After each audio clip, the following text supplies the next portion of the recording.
Sir ಈಗ ಎರಡು by election ಅಲ್ಲಿ ಮುನ್ನಡೆ ಸಾಧಿಸಿದೆ ಸರ್ ಕಾಂಗ್ರೆಸ್. ನಾವು ಎಕ್ಸ್ಪೆಕ್ಟೆಡ್ ಮಾಡಿದ್ದು ಸ್ವಲ್ಪ ದಾವಣಗೆರೆಯಲ್ಲಿ ನಮ್ಮ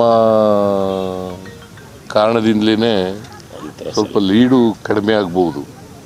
ಆದರೆ ನಾವು ಗೆಲ್ತೀವಿ, ಅಲ್ಲಿ ದಾವಣಗೆರೆಯಲ್ಲೂ ಕೂಡ ಗೆಲ್ತೀವಿ, ಬಾಗಲಕೋಟೆಯಲ್ಲೂ ಕೂಡ ಗೆಲ್ತೀವಿ.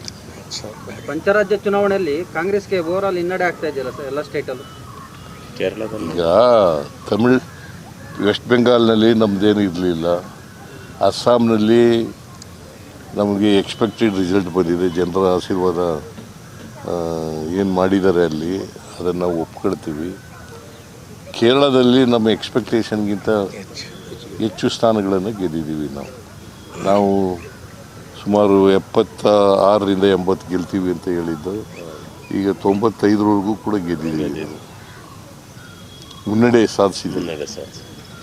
95 ವಿಧಾನಸಭಾ ಕ್ಷೇತ್ರಗಳಲ್ಲಿ 95 ವಿಧಾನಸಭೆ ಇದ್ದೀವಿ. ಬಹುಶಃ ವೆಸ್ಟ್ ಬೆಂಗಾಲ್ನಲ್ಲಿ ಆಡಳಿತದ ವಿರೋಧಿ ಅಲೆ ಇರ್ಬೋದು ಅಂತ ಅಂದ್ಕೊಂಡಿದ್ದೀನಿ ನಾನು. ತಮಿಳುನಾಡಿನಲ್ಲೂ ಕೂಡ ಆಡಳಿತ ವಿರೋಧಿ ಅಲೆ ಇದೆ ಅಂತ ಹೇಳಿ ಅಂದ್ಕೊಂಡಿದ್ದೀನಿ. ತಮಿಳುನಾಡಲ್ಲಿ ಒಬ್ಬ ನಟ ಫಸ್ಟ್ ಟೈಮ್ ಪಾರ್ಟಿ ಕಟ್ಟಿ ಸಕ್ಸಸ್ ಆಗ್ತಾ ಇದ್ದಾರೆ. ಇನ್ನೂ ಅವ್ರಿಗೆ ಅಭಿನಂದನೆಗಳನ್ನು ಸಲ್ಲಿಸ್ತೇನೆ.